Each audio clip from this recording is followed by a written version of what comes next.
It's the Locked On Flyers podcast for Monday, December 5th, your daily dose of Flyers news, analysis, and high quality content that honestly, I'm still kind of bummed out about that game on Saturday night. Like the Flyers, they played well. Yeah, they probably deserved a better fate, but it's what happens. All right, we're going to get into that game, plus preview tonight's matchup against the Avalanche, all on today's show. Your Locked On Flyers, your daily podcast on the Philadelphia Flyers. Part of the Locked On Podcast Network, your team every day.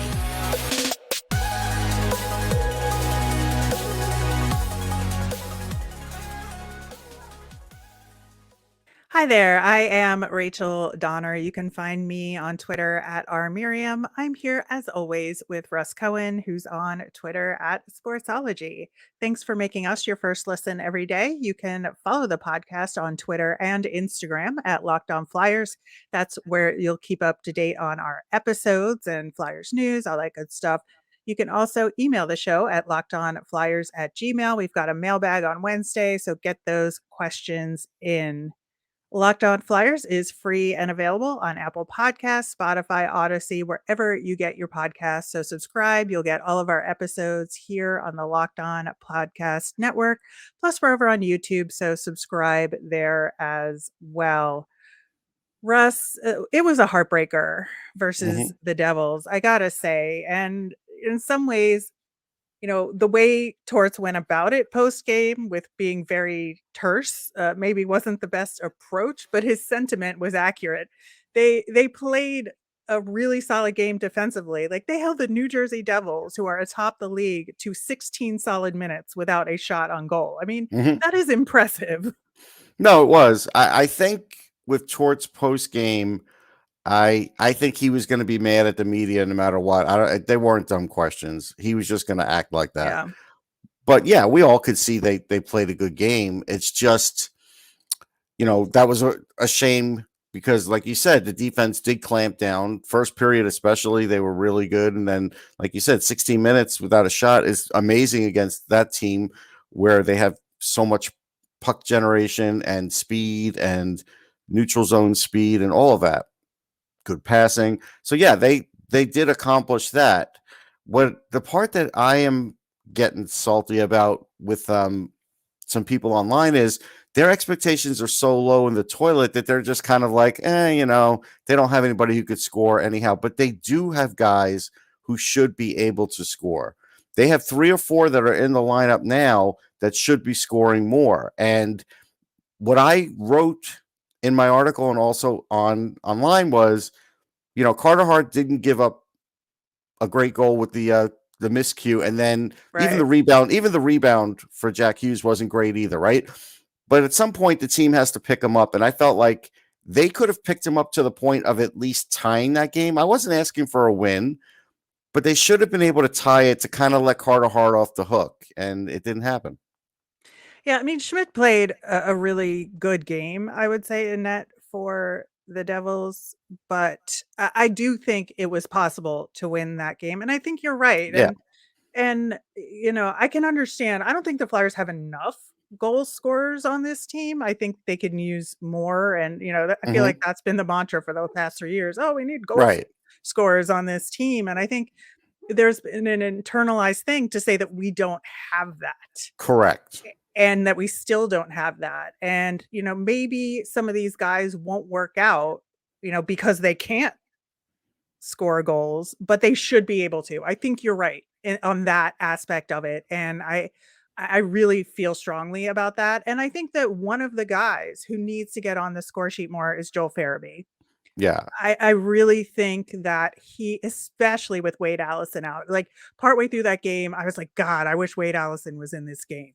Like, I think he could have been a difference maker in this game. And I feel like, they're different style players. I totally understand that. But at the same time, I feel like Joel Farabee is a guy who can provide an offensive spark and maybe isn't quite up to where he should be this season. Right. So, I've been watching him intently, and I watched him, way before he was a Flyer. And what I don't see is the the mentality of I'm a goal scorer. That's what I do best. I'm going to make sure I get on the score sheet. I don't see that enough out of him every shift. Now, again, he had one goal taken away from him, and, you know, Right. yes, that was goaltender interference, but at this point, I always post, I don't try and guess anymore what goaltender interference is because it's just such a bad rule the way they have it written that I don't even attempt to make it right or wrong. I just go with that. But with Farabee, and you could see that that was going to sort of like let an anvil off his back if it went in, and it didn't.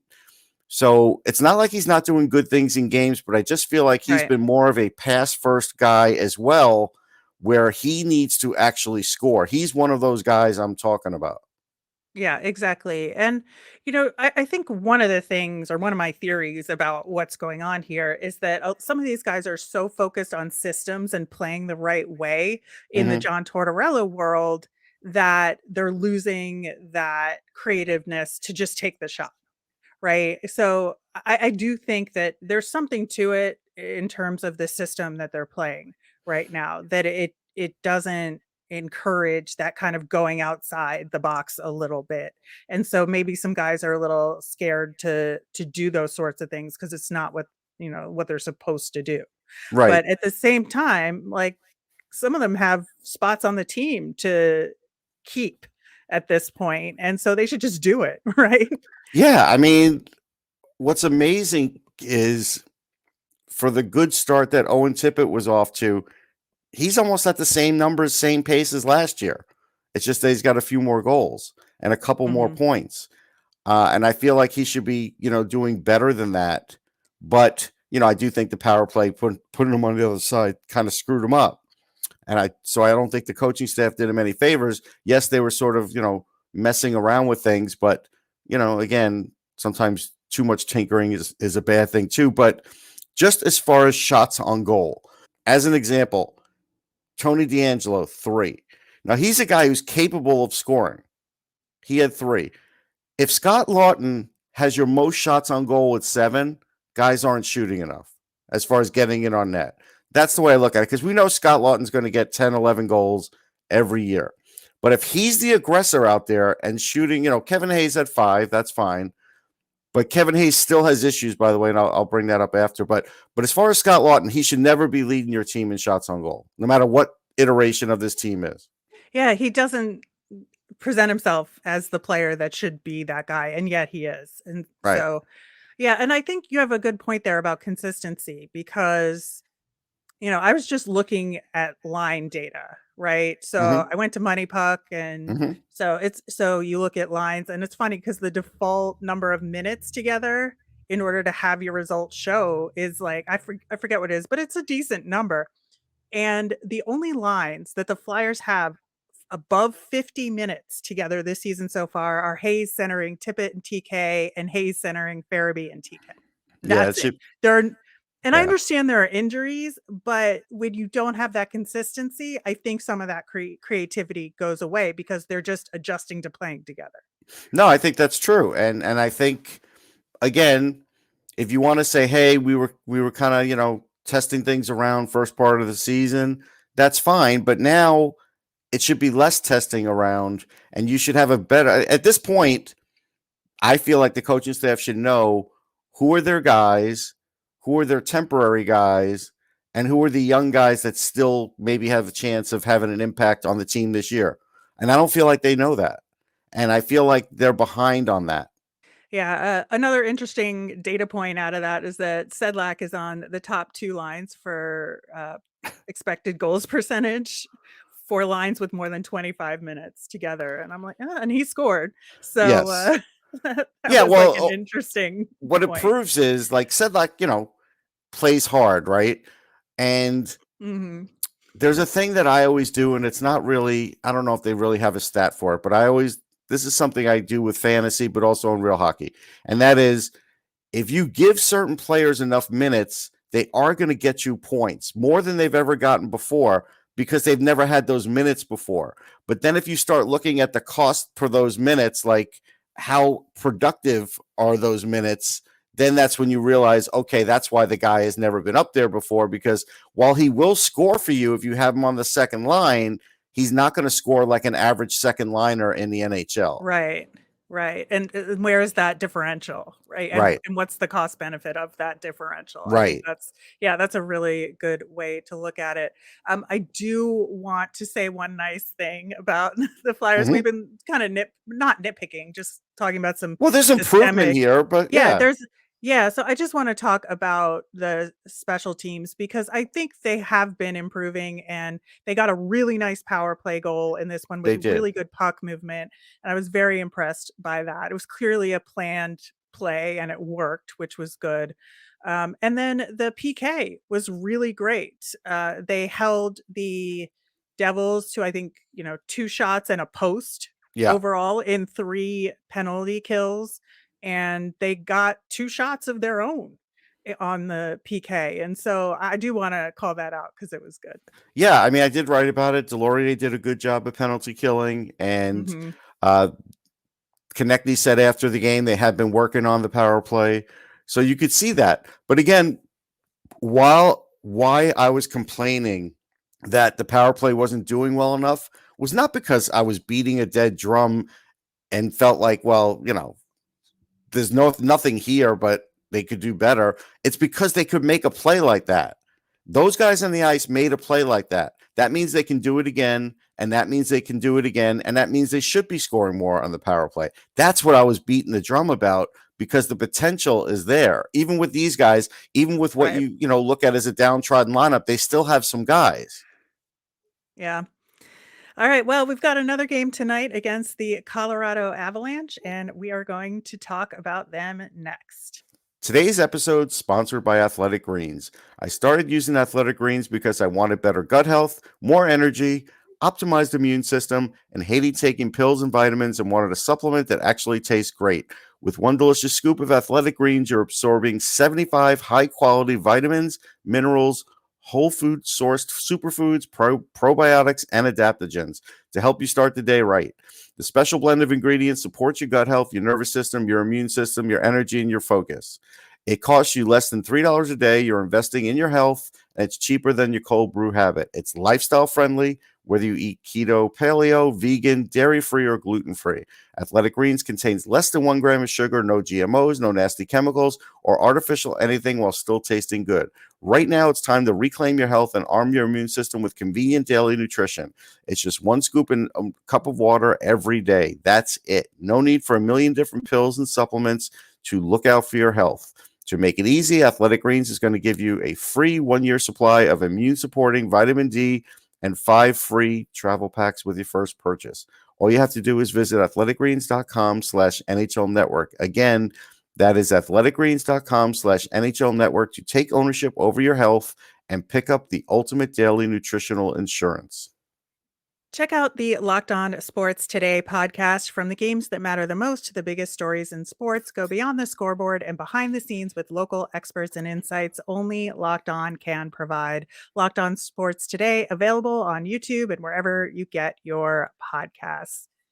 Russ, the Colorado Avalanche are in an interesting spot right now. They just got thwacked real bad by the Bruins on Well, who Saturday doesn't? night. Who doesn't? It's true. It's like the Bruins at home. I guess that's just, but I expected it to be a lot closer, I'm going to say. Okay. All right. Um, that was not what I expected from that game at all.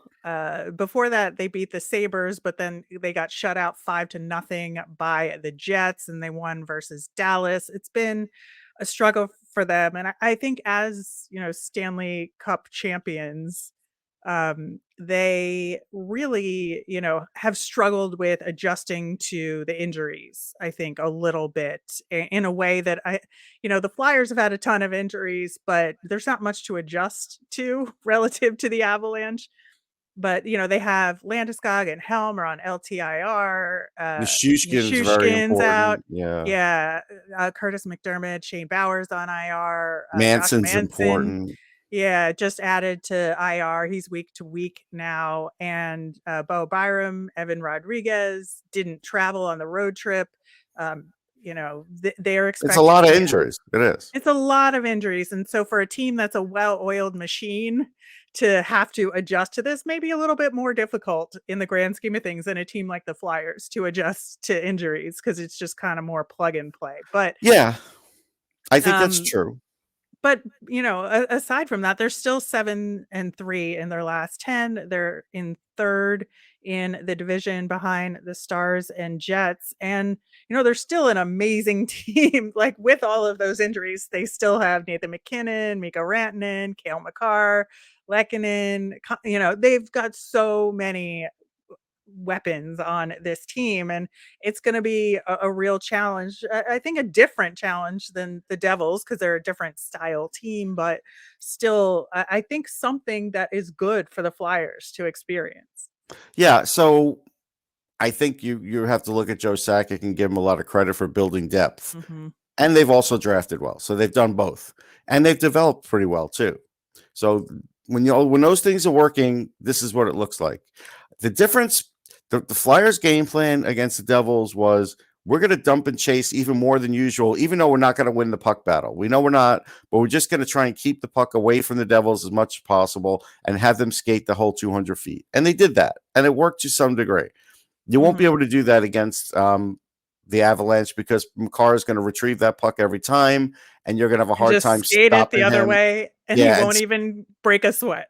right, and it's different than Dougie Hamilton. Dougie Hamilton's a talented defenseman, but nowhere near Makar as far as, like you said, the skating ability. So that same game plan could fail the Flyers. They're going to have to adjust it slightly. There is no real accounting for Makar. You could have three guys standing up, right at the blue line there, and once he gets across, he's going to make a quick pass anyhow. So you're just going to have to lay off him a little bit and not give him too much room. But I think you have to give him space. I don't think you could play him tight. Yeah, I just think that, it's gonna be hard for the Flyers also because the Avs have multiple lines, like you said, with the depth. And Yeah, so, if you have like one solid defensive unit like the Flyers do, yeah. you can't put them out every shift, right? So Mm-mm. other people are gonna have to step it up defensively. And, we were talking a little bit about, trying to stick with that defensive structure to the detriment of offense. And I feel like this is another trap for that situation where they're Yeah, going to be so focused on defending against this team that they're not going to be able to generate their own offense. So I hope they find a way to balance it out a little bit. yeah. They're going to have to generate offense against this team because you will.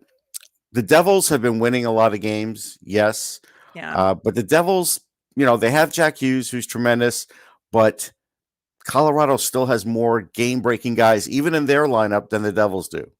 And Yep. even with injuries, they have guys that just are very, very talented. Devin Taves is another one who, again, they got him, I think, for 2 seconds from the Islanders on a salary dump. And he's a guy who could run the power play and run it really well, but also skate the puck up the ice really well and make a lot of plays. So you have that going. Even JT Compher now has really stepped up because he's had to. And I think he had a Yeah. hat trick the other day for the first time. So again, he had been looked at mainly as sort of like the defensive center, good at faceoffs, can really help shut down a guy.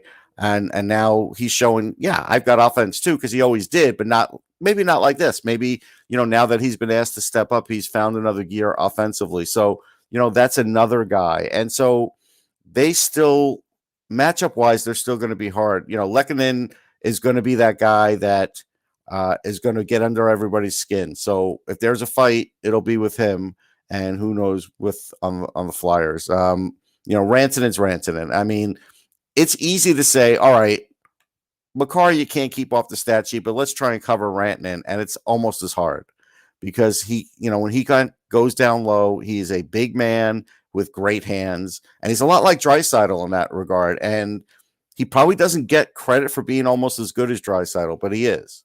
I'm curious what you think of Alex Newhook. He's Mm-hmm. been third line center for them, and he was a really good draft pick Mm-hmm. for the Avalanche, but he's kind of been boxed out by so many other guys on that team, and it's been hard for him to find a spot. But with these injuries, he has had more opportunities and more minutes, and just curious what you think of his development. Yeah, his development's pretty good. I mean, he's a very good skater and puck handler. He is a guy that generally would score on the power play, but he's not going to sniff the power play. So Right. when you're a guy that has to produce everything 5-on-5, he's not going to get the same kind of numbers that you would expect him to get. But he could get that on another team. There's no question about it. But obviously, they're not trading him because he's too valuable. No. So yeah, as a third line center, he is a guy that you have to watch out for because he's very slippery. He also has a little bit of size, and he's got a hell of a shot. So even as a third liner, yeah, you got to watch out for him. He may not be. You may not see the numbers on the stat sheet, but it's for the reasons I said. Right. We were talking about Lucas Sedlak in Yeah, the previous segment. And of course, we know we picked him up from the Avs on yeah, waivers. And so I'm keeping my fingers crossed that we have a revenge tour game for him and maybe start a scoring streak, since he got that goal. maybe. But, I think Kiefer Bellows picked it up against the Islanders a little bit. So maybe we'll get the same from Sedlak and the Avs and try to show up his old friends. Yeah, actually, and I misspoke. Newhook's only 5'10". I was thinking of somebody else with the size. I was probably thinking the Shishkin, but talking Newhook. But he is still you don't really notice that he's 5'10". But yeah, as far as Sedlak, maybe he will have a revenge game. I mean, that could be a very good thing. We'll see about that. I just think I thought I saw more out of Travis Sanheim 2 games ago. Now I'm seeing a little less. I think Risto has played really well. I know people are pointing out he has no points. I don't really care if he doesn't have a point the whole season. If he helps Yeah. solidify a top pairing, that's a massive win for the Flyers because Tony Huge. DeAngelo was not going to do that. He wasn't going to be able to solidify a top pairing for a whole season. We all kind of knew that, even though that's what Chuck Fletcher outlined and detailed when he signed him. So now I feel like DeAngelo, who they still want to play better defensively, and he will, but with a guy like Sealer with him, I feel like now is the time for him to turn up the offense. Like, this is it. I mean, Sealer's going to try and do the hard work for you. You might as well go and try and do more offensively because, if you just play average defense, it's all we're asking. And, sometimes it's a lot, but he could do a lot better offensively. Like, he's not scoring like a true offensive defenseman is at the moment. He needs to get hot. He has not gotten hot at all this year. Yeah, maybe this is a good time Yeah. for him to turn it around a Yep. little bit on that side of his game. Hopefully, things will turn out well for the Flyers in this one. It's a good opportunity for another reset and to build off of the last game. It is Monday, so we are going to get to our nemesis of the week coming up next. Today's episode is brought to you by BetOnline. BetOnline.net is your number one source for sports betting info, stats, news, and analysis. You can get the latest odds and trends for every professional and amateur league out there, from football to basketball, soccer, esports, and of course the NHL. We've got it all at betonline.net. And if you love sports podcasts like ours, you can find those at BetOnline as well. We're always the fastest and easiest way to get your betting fix. So head to the website today or use your mobile device to learn more. BetOnline, where the game starts. If you are newer to Locked On Flyers, each and every Monday, Russ and I name the thing that is getting to us the most in the world of the Flyers or hockey, sometimes just life in Oh, general. I have a life And one. I do. oh, good. I'm excited for that one.